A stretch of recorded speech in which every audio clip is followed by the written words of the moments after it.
Hello,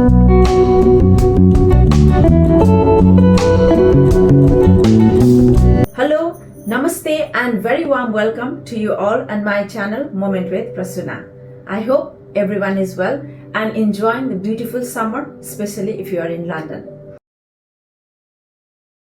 How to handle criticism. We give criticism, we receive criticism every single day, either it's at work, home, and general, even in public place, social event. This is part of our life. We cannot avoid it. However, there are some ways how we can actually handle criticism. So I've got a few tips for you all. When it comes to criticism, we all know that we are better in giving than in receiving.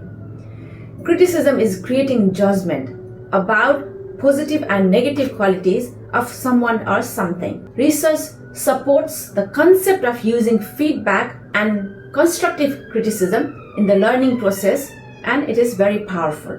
It also shows that criticism encourages the development of ideas that have been expressed.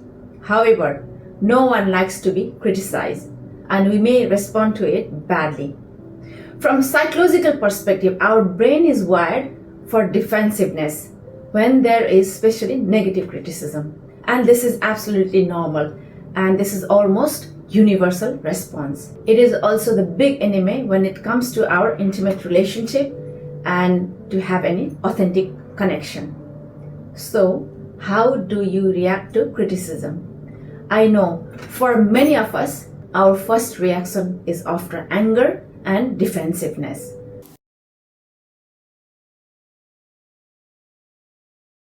Number one, recognize your defensiveness.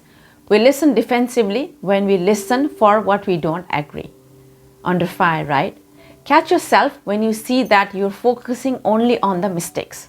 Some twist and exaggeration, that will certainly be there. In criticism, there can be some extra exaggeration.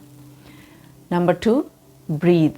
Defensiveness starts in the body. It makes us very tense and protects us. It's like a guard, which makes us unable to listen and take any new information in. So take slow, deep breaths, which helps you to calm down. Number three, stay calm. The first thing to do is remain calm.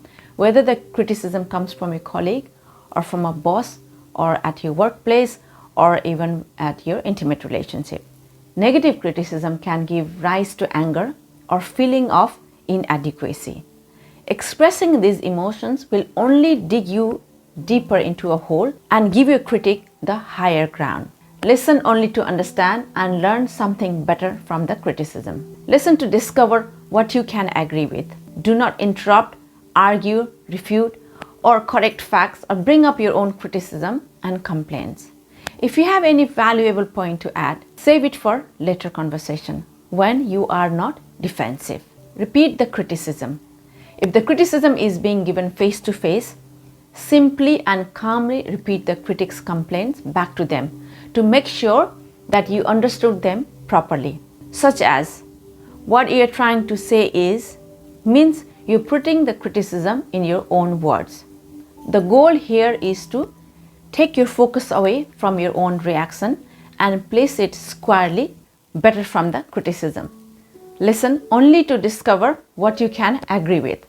Do not interrupt, argue, refute, or correct the facts or bring up your own criticism and complaints. If you think your points are valid, it is better to save them for a different time so that you can focus more on calm conversation rather than being defensive without accepting or denying them. A truly aggressive critic might be hoping to get you into a fight or at least to make you angry. Number 5, apologize for your part if required. The capacity or the ability to apologize indicates to the critical person that you are capable of taking responsibility. It will also help to shift the exchange out of combat mode and into collaboration.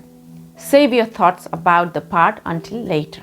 Number 6, don't listen what you can't. It's absolutely fine to tell the other person that you don't want to have conversation at that particular time. Offer a specific time to reopen the conversation so that you can give your best attention. Number 7, Speak your own truths. You need to tell the critical person how you see things differently. It won't help your relationship to get into pattern of being an overly accommodating. It's usually best to save your different point of view for future conversation when you'll have a better chance of being heard. Remember that even the most difficult things can be said with kindness. Number 8, draw the line of insults. There may be a time to sit through an initial blast, but not if rudeness has become a pattern, especially in your personal relationship, rather than an uncommon occurrence. So it is better to create that boundary. Exit from rudeness while offering the possibility of another conversation, such as, I want to hear what bothers you, but I need you to approach me with respect. This allows the other person to express their concern or their criticism, and at the same time you're creating your boundaries and you're still accepting their criticism. We're generally more interested in sharpening our talking skills rather than our listening skills. How we listen is defining factor in our relationship, either it's intimate relationship, friends, or social relationship. So it is absolutely crucial to listen while you're receiving the criticism.